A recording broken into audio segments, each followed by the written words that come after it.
राज का राज है राजनीति, आज की जरूरत कल की आवाज है राजनीति। कुछ नियम कुछ सिद्धांत, कुछ नियम कुछ सिद्धांत, उपागमों और संविधानों का आगाज है राजनीति। नमस्कार बच्चों, मैं सरिता चौधरी राजस्थान सरकार वेदांता के CSR इनिशिएटिव ई कक्षा में, जिसका तकनीकी सहयोग मिशन ज्ञान के द्वारा किया गया है, आप सभी का स्वागत करती हूं। बच्चों, हम लोग पढ़ेंगे 12th क्लास की पॉलिटिकल साइंस। वर्तमान समय में हिंदी मीडियम RBSE पैटर्न के अकॉर्डिंग एक बुक संचालित है जिसका नाम है राजनीति विज्ञान, और इस बुक को पाठ्यक्रम सुविधा के अनुसार दो भागों में बांटा है, खंड ए और खंड ब। खंड ए जिसका शीर्षक राजनीति विज्ञान की प्रमुख अवधारणाएं, और खंड ब जिसका शीर्षक है भारत में शासन व लोकतंत्र। हम लोग पढ़ेंगे खंड ए, और खंड ए की फर्स्ट यूनिट जिसका नाम है प्रमुख अवधारणाएं, और प्रमुख अवधारणाओं में भी हम पढ़ेंगे जस्टिस, न्याय। बच्चों, न्याय पढ़ने से पूर्व हम राजनीति विज्ञान का थोड़ा सा परिचय प्राप्त करेंगे, क्योंकि अनेकों बार ऐसा होता है कि हम लोगों ने कोई विषय का चयन कर लिया है, विषय चयन इसी कर लिया है और हम लोग उसे पढ़े जा रहे हैं इसलिए क्योंकि हमने उसका चयन कर लिया था। उसके बारे में यदि थोड़ा सा बेसिक हम लोगों से पूछ लिया जाता है तो हम दायां बायां ताकने लगते हैं। ऐसी कंडीशन से निजात दिलाने के लिए हम लोग इसके थोड़े से बेसिक को जानकर फिर अपने पाठ्यक्रम के ऊपर आते हैं। राजनीति विज्ञान के महान पुरोधा अरस्तु ने कहा है कि मनुष्य एक सामाजिक प्राणी है और बिना समाज के वह जीवित नहीं रह सकता, और यदि रहता है तो या तो वह पशु है या फिर देवता। इस कथन से यह परिलक्षित होता है कि व्यक्ति सामाजिक प्राणी है, समाज उसकी प्रथम आवश्यकता है और बिना समाज के वह अपना जीवन यापन नहीं कर सकता। तो समाज का अस्तित्व भी व्यक्ति के बिना नहीं हो सकता। इस तरह से कहा जा सकता है बच्चों कि व्यक्ति और समाज दोनों एक दूसरे पर आश्रित हैं, दोनों एक दूसरे को संपूर्ण करते हैं, दोनों एक दूसरे के पूरक हैं और दोनों का अस्तित्व एक दूसरे के बिना नहीं हो सकता। यही से उत्पन्न होता है राजनीति का अध्ययन, यानी समाज और राज्य का अध्ययन करने वाला विषय है क्या, इसके बारे में चर्चा करते हैं अभी आगे बढ़ते हुए। बच्चों, राजनीति विज्ञान में राजनीति शब्द आता है जिसे हम लोग अमूमन पॉलिटिक्स कहकर पुकारते हैं। पॉलिटिक्स में ऐसा, पॉलिटिक्स में ऐसा, हम लोग आपस में बातें भी करते हैं। जी हाँ, राजनीति का अंग्रेजी में पर्याय पॉलिटिक्स है, और यह जो पॉलिटिक्स शब्द है वह ग्रीक भाषा के शब्द पोलिस से बना है। पोलिस का अर्थ होता है नगर, राज्य। बच्चों, आज तक हम लोगों ने नगर सुना है, राज्य सुना है, लेकिन नगर राज्य नहीं सुना, क्योंकि ये इंडियन कॉन्सेप्ट नहीं है। नगर राज्य का जो कॉन्सेप्ट है वह यूनान का कॉन्सेप्ट है, और यूनान में तत्कालीन समय में जब छोटे छोटे राज्य स्थापित हुआ करते थे उन्हें नगर राज्य कहा जाता था। तो उन नगर राज्यों से राजनीति का क्या संबंध है? अरस्तु कहता है कि नगर राज्यों के जीवन, वहाँ की घटनाएं, व्यक्तियों के में होने वाली क्रियाएं, व्यक्तियों की आवश्यकताएं और उन सब समेकित समस्याओं का अध्ययन या जो ज्ञान कराने वाला विषय है वही राजनीति है।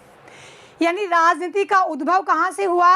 राजनीति शब्द का उद्भव पोलिस से हुआ, और पोलिस का अर्थ होता है नगर राज्य, और धीरे धीरे नगर राज्य के जीवन और वहाँ से संबंधित घटनाओं और उन समस्याओं तथा क्रियाओं का अध्ययन जिस विषय के अंतर्गत किया जाने लगा उसे ही राजनीति कहा जाने लगा। अरस्तु को राजनीति विज्ञान का जनक कहा जाता है। अरस्तु पहले ऐसे दार्शनिक थे, ऐसे विचारक थे जिन्होंने राजनीति विज्ञान का व्यवस्थित अध्ययन किया। अरस्तु कहते हैं कि राजनीति विज्ञान विज्ञानों में सर्वश्रेष्ठ विज्ञान है और कलाओं में भी सर्वश्रेष्ठ कला है। यानी अरस्तु ने राजनीति विज्ञान को मास्टर साइंस कहा है, मास्टर आर्ट कहा है।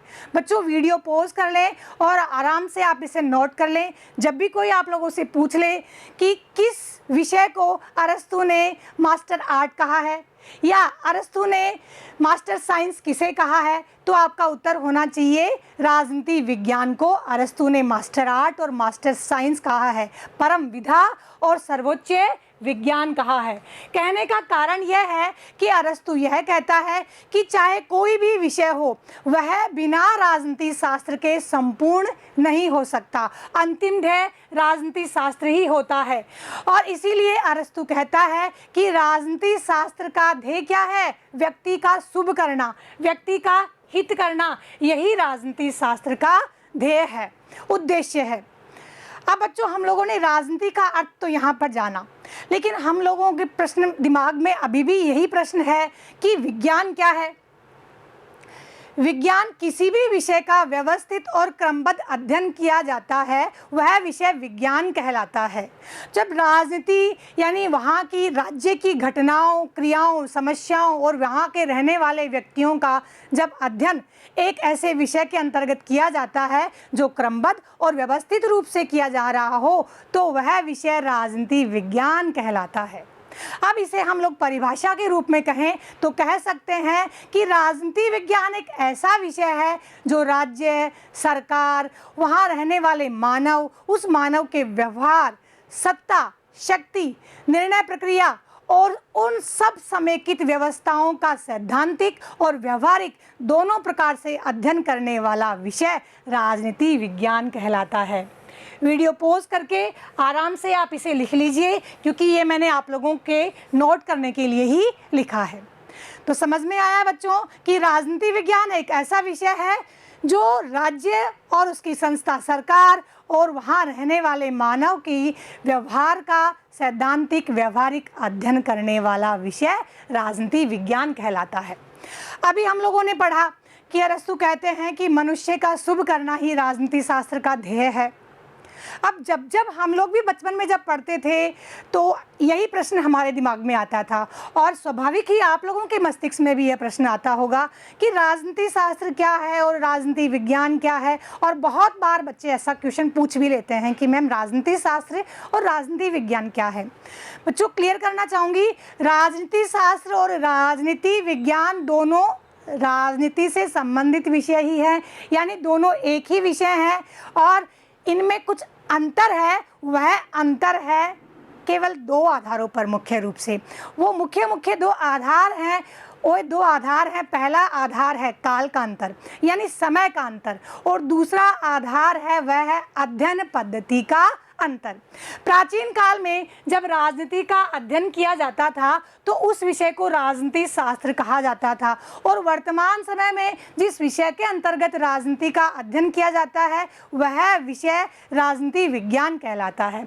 तो कह सकते हैं कि राजनीति विज्ञान कैसा विषय है? अपेक्षाकृत नवीन विषय है। अब राजनीति शास्त्र के अंतर्गत जिन अध्ययन पद्धतियों का प्रयोग किया जाता है वे अध्ययन पद्धतियाँ परंपरागत अध्ययन पद्धतियाँ, दार्शनिक अध्ययन पद्धतियाँ, चिंतनात्मक अध्ययन पद्धतियाँ, जिन अध्ययन पद्धतियों का प्रयोग प्लेटो के द्वारा किया गया है। जबकि राजनीति विज्ञान के अंतर्गत जिन अध्ययन पद्धतियों का प्रयोग किया जाता है वे अध्ययन पद्धतियाँ आधुनिक अध्ययन पद्धतियाँ हैं, अनुभव पर आधारित अध्ययन पद्धतियाँ हैं, यानी आनुभविक अध्ययन पद्धतियाँ हैं। ऐसी अध्ययन पद्धतियाँ जिन्हें जांचा परखा जा सके यानी तकनीकी पर आधारित अध्ययन पद्धतियाँ हैं और विश्वसनीय अध्ययन पद्धतियाँ हैं जिनका प्रयोग अरस्तु के द्वारा किया गया। बच्चों, तुलनात्मक अध्ययन पद्धति का जन्मदाता अरस्तु को कहा जाता है। अरस्तु को आनुभविक अध्ययन पद्धति का जनक भी कहा जाता है, क्योंकि अरस्तु ने तात्कालीन समय में जितने भी संविधान प्रचलित थे उनमें से 158 संविधानों का तुलनात्मक अध्ययन किया था और उसके आधार पर शासन व्यवस्था के लिए निष्कर्ष निकाले थे और आदर्श शासन व्यवस्था के गठन का दर्शन प्रस्तुत किया था। इसीलिए अरस्तु को आगमनात्मक अध्ययन पद्धति का, आनुभविक अध्ययन पद्धति का, तुलनात्मक अध्ययन पद्धति का जनक कहा जाता है। तो बच्चों, यह बात हमारे माइंड में पूरी तरीके से क्लियर है कि राजनीति विज्ञान और राजनीति शास्त्र दोनों एक ही विषय हैं, लेकिन इनमें मुख्य रूप से जो अंतर है वह काल और अध्ययन पद्धति का अंतर है। हम लोगों ने अभी नगर राज्य की बात की थी और नगर राज्य को समझने के लिए हम यूनान चलते हैं, क्योंकि यूनान को थोड़ा सा इसलिए समझेंगे कि हम लोग हमारे सिलेबस के अकॉर्डिंग प्लेटो और अरस्तु की जस्टिस थ्योरी पढ़ रहे हैं। उस थ्योरी को हम समझने के लिए थोड़ा सा यूनान का अध्ययन करेंगे, उसके बाद हम अपने सब्जेक्ट पॉइंट पर, स्टडी पॉइंट के ऊपर आएंगे। बच्चों, तात्कालीन जो यूनान था वह छोटे छोटे नगरों का समूह था, और ये छोटे छोटे जो नगर थे वे घाटियों, तलहटियों, पहाड़ों के मध्य या द्वीपों के मध्य अवस्थित थे। अब ऐसी स्थिति के अंतर्गत वे एक दूसरे से पूरी तरीके से सेपरेट थे, और पहाड़ों के कारण, नदियों के कारण, जंगलों के कारण इनकी सीमाएं प्राकृतिक रूप से निर्धारित हो रही थी, और ये प्राकृतिक सीमाएं इनकी भली प्रकार से सुरक्षा भी कर रही थी। यानी नगर राज्यों को सुरक्षा की किसी प्रकार की कोई चिंता नहीं थी। ये स्वाधीन थे, स्वतंत्र थे, और अपनी अपनी शासन व्यवस्था का संचालन अपने अपने अनुसार किया करते थे। परंतु इन नगर राज्यों की जो सामाजिक संरचना थी वह समान थी। राजनीतिक रूप से अंतर रखते हुए भी ये सामाजिक व्यवस्था के अंतर्गत समानता रखते थे, यानी एक ही सामाजिक व्यवस्था से इनका जन्म हुआ था। अब शासन व्यवस्थाओं में अंतर था, और शासन व्यवस्थाओं में तात्कालीन यूनान में अलग अलग कालक्रम के आधार पर भी अंतर था। तात्कालीन यूनान की शासन व्यवस्था का यदि वर्गीकरण करें तो मुख्य रूप से देखेंगे कि वहाँ की शासन व्यवस्थाओं में अस्थिरता थी। कहीं भी एक निश्चित स्थिर शासन व्यवस्था का रूप देखने को नहीं मिलता है। 800 ईसा पूर्व तक यूनान के अंतर्गत राजतंत्रात्मक शासन व्यवस्था स्थापित थी, जैसा कि आप जानते ही हैं, जहां राजवंश के आधार पर शासन का उत्तराधिकारी नियुक्त किया जाता है, उस शासन व्यवस्था को राजतंत्रात्मक शासन व्यवस्था कहा जाता है। समय परिवर्तन के साथ साथ राजा के कुछ मुख्य कारिंदों के हाथों में शासन की शक्ति आ जाती है, और वे एक शक्तिशाली गुट का निर्माण कर लेते हैं, और यूनान में 700 ईसा पूर्व तक आते आते शासन का स्वरूप गुट तंत्र में परिवर्तित हो गया। इसी गुट में से कोई एक शक्तिशाली व्यक्ति अपने अधीन शासन की शक्तियों को कर लेता है। परिणाम स्वरूप तानाशाह का जन्म होता है, और तानाशाह अपने आतंक से शासन व्यवस्था को, जनता को पूरी तरीके से नियंत्रित कर लेता है, आतंकित कर देता है। परिणाम स्वरूप जनता अभिजात तंत्र के साथ मिलकर 400 ईसा पूर्व तक आते आते क्रांति कर देती है, और तानाशाहों का तख्ता पलट कर देती है। अभिजात तंत्र की स्थापना होती है। अभिजात्य वर्ग वह वर्ग कहलाता है जो समाज में विशिष्ट अधिकार और विशिष्ट भूमिका का निर्वहन करता है। तो इस शासन व्यवस्था का संचालन जिनके द्वारा होता है, इन विशिष्ट व्यक्तियों के द्वारा, उसे अभिजात तंत्र कहते हैं। अब अभिजात तंत्र भी बहुत समय तक स्थिर नहीं रहता है, और शासन का स्वरूप परिवर्तन होता है, और शासन अंततोगत्वा लोकतंत्र के अंतर्गत स्थापित हो जाता है या लोकतंत्र के द्वारा संचालित हो जाता है। यहाँ ये ध्यान रखने वाली बात है बच्चों कि जो लोकतंत्रात्मक शासन व्यवस्था तात्कालीन यूनान में प्रचलित थी, वह वर्तमान लोकतंत्रात्मक शासन व्यवस्था से पूरी तरीके से भिन्न थी। तो इन शासन व्यवस्थाओं का अध्ययन करने के पश्चात हमने जाना कि वहाँ पर निश्चित रूप से कोई भी एक शासन स्थिर नहीं था, और शासन की उथल पुथल मची हुई थी। शासन सत्ता में परिवर्तन होता जा रहा था, और इन्हीं परिवर्तनों के दौर में अनेक राजनीतिक चिंतकों का जन्म होता है। सुकरात, प्लेटो, अरस्तु इन्हीं उथल पुथल के अंतर्गत उत्पन्न हुए थे। अब बच्चों, तात्कालीन यूनान में नगर राज्यों का अध्ययन कर रहे हैं तो एथेंस और स्पार्टा की बात करना स्वाभाविक ही है। एथेंस और स्पार्टा तात्कालीन यूनान में महत्वपूर्ण नगर राज्य थे। एथेंस समुद्र के किनारे स्थित था, और समुद्र के किनारे स्थित होने के कारण वहाँ की अर्थव्यवस्था का जो प्रमुख आधार था वह व्यापार था। वहाँ पर लोकतंत्रात्मक शासन व्यवस्था थी, और वहाँ के जनता का जीवन बिल्कुल उथल पुथल मची हुई थी, यानी अनुशासनहीन जीवन था। किसी प्रकार का शासन का समाज पर कोई नियंत्रण नहीं था, और मुख्य रूप से समाज में दो वर्ग थे, एक दास वर्ग और दूसरा स्वामी। संख्या में दास अधिक हुआ करते थे और स्वामी कम हुआ करते थे। कुल मिलाकर देखा जाए तो लगभग 1/3 से ज़्यादा स्वामी वर्ग वहाँ पर नहीं थे, लेकिन स्वामी वर्ग के पास में अधिकार अधिक थे। स्वामी वर्ग को अपने शासन के अंतर्गत नियंत्रण करने का प्रमुख अधिकार था, यानी राजनीतिक नागरिक अधिकार स्वामी वर्ग को ही प्राप्त थे। दास वर्ग को और स्त्रियों को एथेंस में किसी भी राजनीतिक नागरिक अधिकार का उपभोग करने का अधिकार नहीं था। एथेंस के बिल्कुल विपरीत शासन व्यवस्था यानी राजतंत्रात्मक शासन व्यवस्था स्पार्टा के अंतर्गत स्थापित थी और स्पार्टा मैदानी क्षेत्र में बसा होने के कारण वहाँ की अर्थव्यवस्था का प्रमुख आधार कृषि था। राजतंत्रात्मक शासन व्यवस्था थी तो जनता पर कठोर नियंत्रण था, जनता के जीवन पर भी नियंत्रण था। तत्कालीन यूनान के सामाजिक जीवन और राजनीतिक जीवन में सेपरेशन नहीं कर सकते, अलग अलग विभाजित नहीं कर सकते। समाज और राज्य पूरी तरीके से एक दूसरे से गुथे हुए थे, जुड़े हुए थे और राज्य का प्रभाव प्रत्यक्ष रूप से समाज के ऊपर पड़ता था। तो वहाँ का सामाजिक जीवन राजतंत्र शासन व्यवस्था के द्वारा नियंत्रित था और कठोर अनुशासन था। इस कठोर अनुशासन का प्रभाव प्लेटो के जीवन पर अत्यधिक पड़ा। प्लेटो स्पार्टा के जो कठोर अनुशासन के नियम थे उससे बहुत अधिक प्रभावित थे। अब प्रत्यक्ष रूप से देखें तो स्पार्टा का राजनीतिक चिंतन के क्षेत्र में कोई योगदान नहीं था।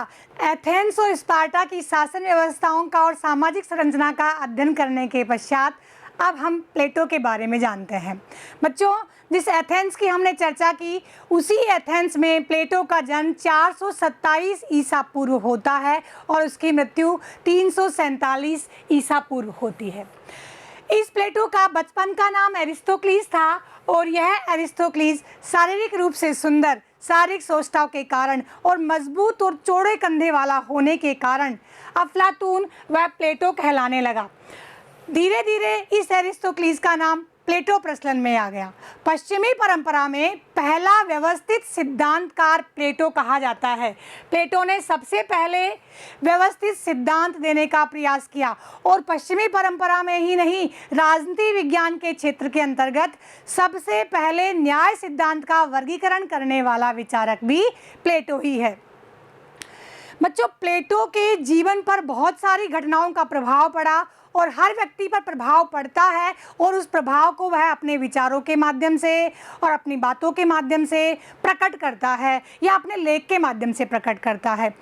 प्लेटो पर भी इसी प्रकार से अपने गुरु का अत्यधिक प्रभाव पड़ा जिनका नाम था सुकरात और जिनका जन्म भी एथेंस में 469 ईसा पूर्व होता है और 399 बीसी में ईसा पूर्व में एथेंस में सत्ता विरोधी विचार प्रकट करने के कारण इन्हें मृत्युदंड दे दिया जाता है। सुकरात को दिए जाने वाले मृत्युदंड का प्लेटो के जीवन पर अत्यधिक प्रभाव पड़ा, प्लेटो के दर्शन पर अत्यधिक प्रभाव पड़ा। एक ये घटना कि उसके गुरु को दिया जाने वाला एथेंस की सत्ता के द्वारा मृत्युदंड और दूसरा विचार जो गुरु ने उसे प्रदान किया सद्गुण ही ज्ञान है। इन दोनों को आधार बनाकर प्लेटो ने अपना दर्शन प्रस्तुत किया। प्लेटो की महत्वपूर्ण कृति का नाम है द रिपब्लिक। यह पुस्तक 380 ईसा पूर्व में लिखी गई है। इस पुस्तक के अंतर्गत प्लेटो ने संवादात्मक शैली का प्रयोग किया है। संवादात्मक यानी आपस में जैसे बातचीत करते हैं, प्रश्न और उत्तर के माध्यम से किसी चीज़ का समाधान करते हैं, उस शैली का इसके अंतर्गत प्रयोग किया है। और जो ये संवाद जिनके मध्य हुआ है वह है जेनोफोन और प्लेटो के मध्य। लेकिन इस पुस्तक के विषय में एक रोचक तथ्य यह है कि इस पुस्तक के जो भी संवाद के उत्तर थे वह प्लेटो ने अपने गुरु सुकरात के मुँह से कहलवाए हैं। वास्तव में बच्चों, किसी भी गुरु को दी जाने वाली यह बहुत ही अद्भुत, अद्वितीय एवं अनुपम गुरु दक्षिणा है। न्याय के बारे में चर्चा करेंगे। न्याय हमारे सब्जेक्ट के अंतर्गत प्रमुख अवधारणाओं के अंतर्गत दिया हुआ है बच्चों। इसे आप लोगों को बहुत ही ध्यान से पढ़ना है और न्याय पर हमेशा 1-2 प्रश्न हमेशा बनते हैं। जस्टिस ऐसा इम्पोर्टेंट टॉपिक है, अभी नहीं, जब आप 12th क्लास पास करके चले जाओगे तब उसके बाद में भी आप लोगों को न्याय अवधारणा को राजनीति विज्ञान के संदर्भ में पढ़ना ही पड़ेगा। बहुत इम्पोर्टेंट कॉन्सेप्ट है, ध्यान से पढ़िएगा। जस्टिस, न्याय शब्द एक ऐसा शब्द है या यूं कहे एक ऐसा प्रत्यय है जिसकी प्रत्येक समाज में आवश्यकता होती है। राजनीतिक क्षेत्र के अनुसार ही नहीं, सामाजिक दृष्टिकोण से भी या आर्थिक दृष्टिकोण से भी, वैधानिक दृष्टिकोण से भी, प्रत्येक दृष्टिकोण से न्याय प्रत्यय की आवश्यकता होती है और समाज की यह प्रथम आवश्यकता होती, क्योंकि समाज हमेशा सभ्यता की तरफ चलने का प्रयास करता है, शुभ को प्राप्ति का प्रयास करता है और शुभ प्राप्ति के लिए, सभ्यता प्राप्त करने के लिए न्याय एक प्राथमिक आवश्यकता है। न्याय शब्द का अर्थ होता है, जैसे अंग्रेजी में हम लोग इसे कहते भी हैं जस्टिस। अब यह जो जस्टिस शब्द है वह लैटिन भाषा के जस्टिया शब्द से बना है, जिसका अर्थ होता है जोड़ना। जोड़ना किसे? व्यक्ति और व्यक्ति को, समाज और व्यक्ति को समाज के प्रति अधिक जोड़ने का कार्य न्याय करता है, जस्टिस करता है। प्लेटो भी कहता है कि समाज में सामंजस्य और सामंजस्य बनाए रखने का न्याय एक महत्वपूर्ण आधार है और बिना न्याय के किसी भी समाज में सामंजस्य स्थापित नहीं किया जा सकता। तत्कालीन समय में जब न्याय की स्थापना किसी कानूनी रूप में या दंडकारी संस्था के अंतर्गत नहीं थी, तो साधारणतः दो साधनों का प्रयोग न्याय स्थापित करने के लिए किया जाता था, एक पुरस्कार देकर और दूसरा दंडित करके। न्याय संकल्पना का अध्ययन करते करते हमारे मस्तिष्क में यह बात आती है कि न्याय वास्तव में क्या है? क्या न्याय सामाजिक है? क्या न्याय आर्थिक है? क्या न्याय राजनीतिक है? किस रूप में न्याय को अधिक स्पष्ट कर सकते हैं? बच्चों, सामाजिक न्याय का स्वरूप है वह एक विस्तृत संरचना के रूप के अंतर्गत है। इसके अंतर्गत वैधानिक न्याय भी समाहित है, इसी के अंतर्गत राजनीतिक न्याय भी समाहित है, इसी के अंतर्गत नैतिक न्याय भी समाहित है। इन सब न्याय के रूपों की चर्चा हम आगे जैसे लेसन पढ़ेंगे और न्याय के रूप आपके आएंगे तब चर्चा करेंगे। न्याय एक ऐसी जटिल संकल्पना है जो प्राचीन समय से आज तक ज्यों की त्यों समाज के लिए अपरिहार्य आवश्यक बनी हुई है और हम लोग क्या कोई भी राजनीतिक विचारक इस बात को पूरी तरीके से स्पष्ट नहीं कर पाया है कि वास्तव में न्याय किस रूप में श्रेष्ठ है। कोई विचारक इसके आर्थिक रूप को, कोई विचारक इसके राजनीतिक नैतिक रूप को प्रमुखता देते हैं, तो कोई विचारक इसके वैधानिक रूप को यानी कानूनी रूप को प्रमुखता देते हैं। न्याय के रूप के अंतर्गत आज तक विचारकों में दो बातों पर विचार सहमत है कि न्याय वास्तव में यदि स्थापित किया जा सकता है तो वह है एक तो निष्पक्षता और दूसरा समानता। यदि समानता और निष्पक्षता का अनुपालन किया जाता है तो किसी भी समाज में न्याय की स्थापना हो सकती है। न्याय के अलग अलग रूपों की चर्चा करेंगे और अलग अलग काल के अनुसार करेंगे। अभी हम लोग पढ़ रहे हैं पाश्चात्य राजनीति विचारकों की न्याय धारणा और सबसे पहले पढ़ने जा रहे हैं प्लेटो के न्याय संबंधी विचार। जैसा मैंने आप लोगों से चर्चा की कि राजनीति विज्ञान के क्षेत्र के अंतर्गत सबसे पहले न्याय सिद्धांत की विवेचना करने वाला विचारक प्लेटो था और प्लेटो ने अपनी महत्वपूर्ण कृति द रिपब्लिक जो 380 ईसा पूर्व में लिखी गई थी, इसके अंतर्गत प्लेटो ने अपने रोचक रूप से न्याय संबंधी विचारों का विश्लेषण किया है। प्लेटो ही पहला ऐसा राजनीतिक विचारक था जिसने न्याय को न केवल स्पष्ट किया अपितु न्याय का विवेचन व्यक्तिगत रूप से और सामाजिक रूप से दो रूपों में किया। न्याय को यह बताया कि न्याय के प्रत्यय के दो तत्व होते हैं, व्यक्तिगत और सामाजिक, और दोनों रूपों में यदि सामंजस्य बना रहता है तो यह न्याय है। प्लेटो ने अपनी इस कृति के भाग 2, 3 और 4 के अंतर्गत न्याय का विवेचन किया है और इतने रोचक तरीके से, इतने सुस्पष्ट रूप से विश्लेषण किया है कि प्लेटो की इस पुस्तक का उपशीर्षक कॉन्सर्निंग जस्टिस यानी न्याय मीमांसा रख दिया गया है। प्लेटो पर उसके गुरु की मृत्यु का अत्यधिक प्रभाव था, जैसे मैंने आप लोगों से अभी चर्चा की, और उस गुरु की मृत्यु के पश्चात प्लेटो विचलित हो गया और एथेंस छोड़कर विश्व यात्रा पर निकल गया और एक ऐसे शासन व्यवस्था की खोज में निकल पड़ा जहां वास्तव में न्याय की स्थापना हो, जहां पर आदर्श न्याय हो और आदर्श राज्य हो। तो प्लेटो की जो न्याय व्यवस्था का प्रमुख आधार है वह आदर्श राज्य की स्थापना करना है। वह न्याय के माध्यम से एक ऐसे आदर्श राज्य की स्थापना करना चाहता है जहां व्यक्ति सामंजस्य बनाए रखता है अपने व्यक्तित्व में और समाज के वर्ग सामंजस्य बनाए रखते हैं समाज के रूपों के अंतर्गत।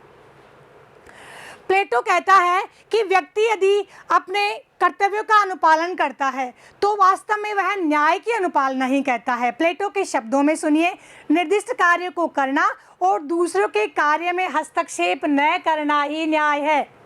इबेस्टीन ने कहा है कि प्लेटो के जो न्याय के विचार विमर्श है उसमें राजनीतिक दर्शन के सभी तत्व सम्मिलित हैं।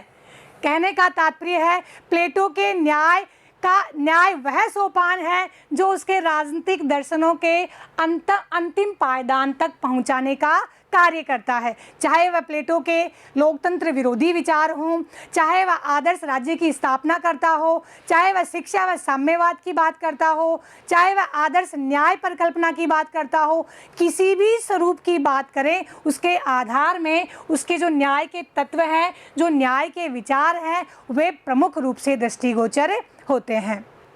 बच्चों, ऐसा नहीं है कि प्लेटो से पूर्व न्याय सिद्धांत प्रचलित नहीं थे, सोफिस्ट न्याय सिद्धांत प्रचलित थे, लेकिन प्लेटो ने उन सभी सिद्धांतों का खंडन किया है।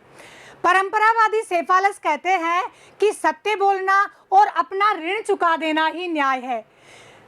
पॉलीमार्कस कहते हैं कि मित्र के साथ मित्रतापूर्ण और शत्रु के साथ शत्रुतापूर्ण व्यवहार करना ही न्याय है। प्लेटो कहता है कि यह जो विचारधारा है वह व्यक्तिगत हित को प्रोत्साहित करने वाली है, व्यक्तिगत हित को साधने वाली है, अतः न्याय की कसौटी पर खरी नहीं उतरती। उसी प्रकार से क्रांतिकारी विचारधारा के समर्थक थ्रेसिमेकस कहते हैं कि शक्तिशाली का हित ही न्याय है।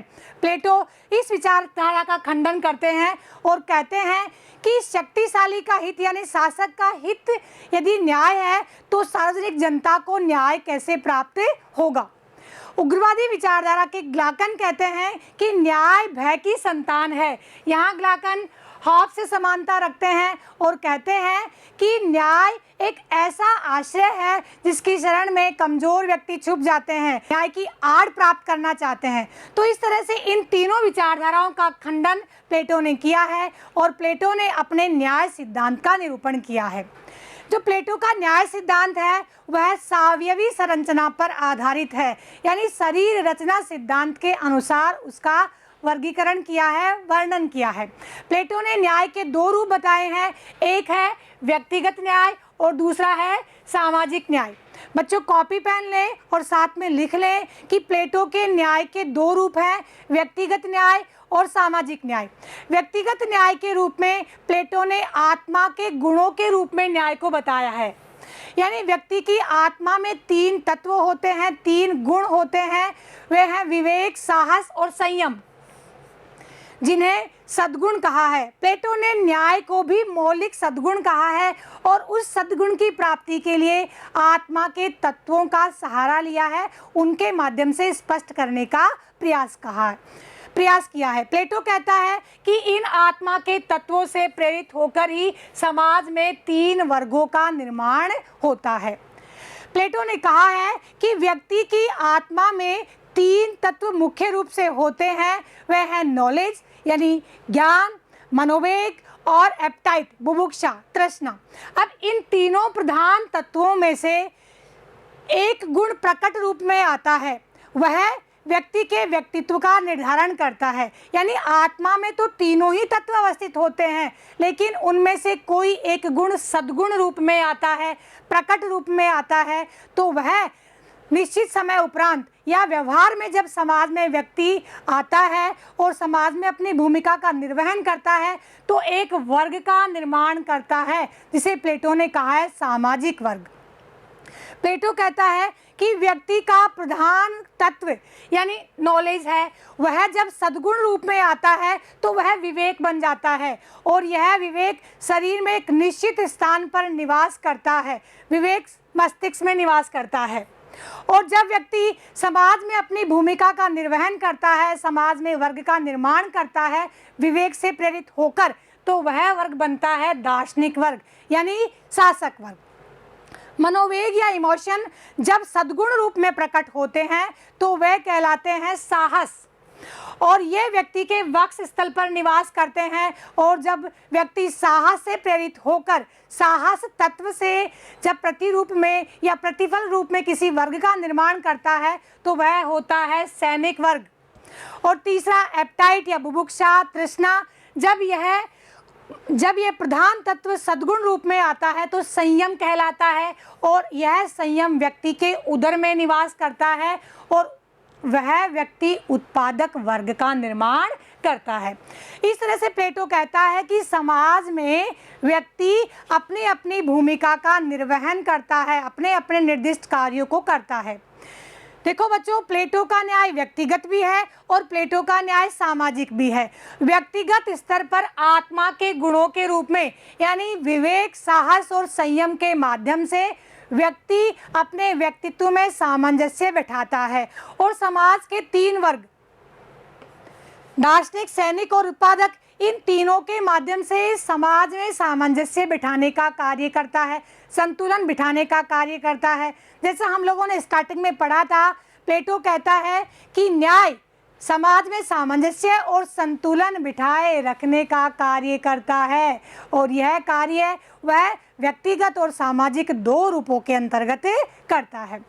अब व्यक्तिगत रूप से आत्मा के तीनों तत्व यदि सामंजस्य बिठाए रखते हैं और संतुलन बनाए रखते हैं तो वह व्यक्तित्व उत्तम व्यक्तित्व बनता है, और जिस व्यक्ति में जो गुण प्रबल होता है, जो दक्षता होती है, उसी के अनुरूप उसे कार्य करना चाहिए, और जिस कार्य के कारण ही समाज में एक निश्चित वर्ग का जन्म होता है। विवेक यदि प्रबल है तो उसमें विवेकशील योग्यताएं हैं जिनके कारण उसे दार्शनिक वर्ग यानी शासक वर्ग का कार्य करना चाहिए। यदि किसी व्यक्ति में साहस प्रबल है तो उसे सैनिक वर्ग का कार्य करना चाहिए, यानी राज्य में रक्षा करने का कार्य करना चाहिए। और किसी व्यक्ति में तृष्णा यानी संयम प्रबल है तो उस व्यक्ति को उत्पादक वर्ग का कार्य करना चाहिए। तो प्लेटो कहता है कि इन तीनों वर्गों के कार्य में संतुलन बैठाए रखने का कार्य तब हो सकता है जब व्यक्ति अपने निर्दिष्ट कार्यों को करते हैं, अपने कर्तव्यों का निर्वहन करते हैं और दूसरों के कार्य में क्या नहीं करते, हस्तक्षेप नहीं करते, यानी टांग नहीं अड़ाते बीच में। यानी अपना काम करना और दूसरों के कार्य में हस्तक्षेप नहीं करना ही न्याय है। प्लेटो कहता है कि व्यक्ति के द्वारा अपने कर्तव्यों का निर्वहन करना यानी निर्दिष्ट कार्यों को करना और दूसरे के कार्य में हस्तक्षेप नहीं करना ही न्याय है। तो इस प्रकार से प्लेटो ने राज्य को व्यक्ति का वृहद रूप कहा है। बच्चों, बहुत बार पूछा जाता है कि राज्य व्यक्ति का वृहद रूप है, ये किसने कहा है? तो याद रखिएगा, प्लेटो ने कहा है, और इसे इस बात से कनेक्ट करके याद रखिएगा क्योंकि प्लेटो आत्मा के तत्व के आधार पर व्यक्तित्व का निर्माण करता है और उन आत्मा के तत्वों के आधार पर ही वह समाज के वर्गों का निर्माण करता है। तो व्यक्ति और राज्य को जोड़ा, इसीलिए उसने राज्य को व्यक्ति का वृहद रूप कहा है। अब बच्चों, यह बात आप लोगों को बहुत अच्छे से समझ में आ गई होगी कि आत्मा के गुणों के अनुसार व्यक्ति के व्यक्तित्व के विकास की बात करता है और समाज के वर्गों के माध्यम से वह समाज के विकास की बात करता है, संतुलन बनाए रखने की बात करता है। इस तरह प्लेटो कहता है कि व्यक्ति की आत्मा के गुणों को शिक्षा के माध्यम से किसी एक प्रबल गुण के रूप में प्रकट करवाया जाता है, यानी एक प्रबल गुण प्रकट हो जाता है और उस प्रबल गुण से प्रेरित होकर व्यक्ति एक वर्ग का निर्माण करता है, यानी एक सामाजिक वर्ग का निर्माण होता है। प्लेटो कहता है कि राज्य व्यक्ति की आवश्यकताओं की पूर्ति के लिए अस्तित्व में आया और सद्जीवन के लिए वह बना हुआ है, और सद्जीवन का आधार क्या है? न्याय प्राप्ति करना है। अतः प्लेटो कहता है कि व्यक्ति की मौलिक आवश्यकता क्या है? न्याय की प्राप्ति करना ही है, और न्याय ही सद्जीवन का मार्ग प्रशस्त करता है।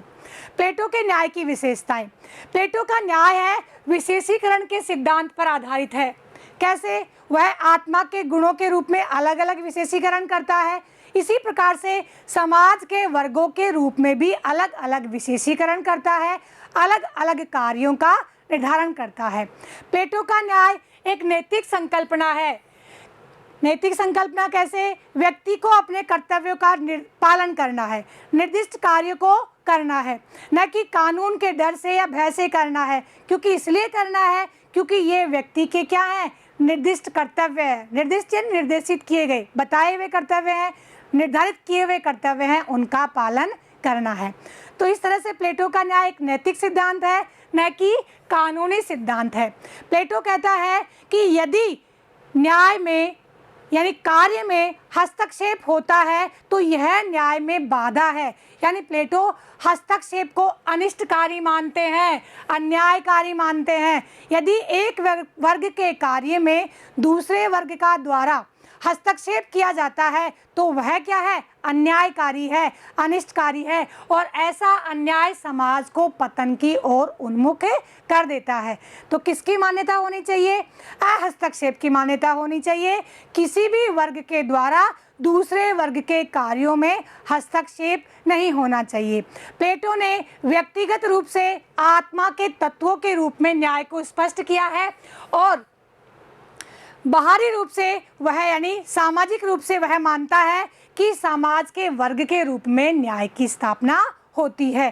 प्लेटो ने न्याय को आत्मा का सद्गुण माना है, सद्गुण स्वीकार करता है, और वह कहता है कि यह ही एक ऐसा आधार है, एक ऐसा सद्गुण है जिससे वास्तव में सद्जीवन की, शुभ जीवन की प्राप्ति हो सकती है। प्लेटो का न्याय कर्तव्य पर आधारित व्यवस्था है, व्यक्ति को निर्दिष्ट कर्तव्य करने की ओर प्रेरित करता है। और प्लेटो का न्याय तीनों वर्गों में और तीनों गुणों में, तीनों वर्गों में, समाज के परिदृश्य में और तीनों गुणों में, आत्मा या व्यक्तित्व के परिदृश्य में प्रस्तुत करता है, सामंजस्य बिठाए रखने का कार्य करता है। तो इस तरह से प्लेटो का यह कथन सही प्रतीत होता है कि न्याय समाज में सामंजस्य और संतुलन बिठाए रखने की आधारशिला है। बच्चों, मैंने आप लोगों को प्लेटो का न्याय सिद्धांत समझाया। आशा और पूरी उम्मीद है कि आप लोगों को बहुत अच्छे से समझ में आया होगा। जब भी आप वीडियो देखें तो कॉपी पेन साथ में लेकर बैठें और जो भी इम्पोर्टेंट चीज़ें बताई हैं उन्हें नोट करते हुए चलें। हर एक टॉपिक से इम्पोर्टेंट क्वेश्चंस बनते हैं, उन्हें हम चैप्टर के एंड में सॉल्व करेंगे और आप लोग खुद करेंगे, क्योंकि आप लोग जितना ध्यान से इसे पढ़ेंगे उतना ही ध्यान से सॉल्व कर पाएंगे। अगले वीडियो में मैं फिर मिलती हूँ अरस्तु के न्याय सिद्धांत के साथ। तब तक के लिए जय हिंद, जय भारत।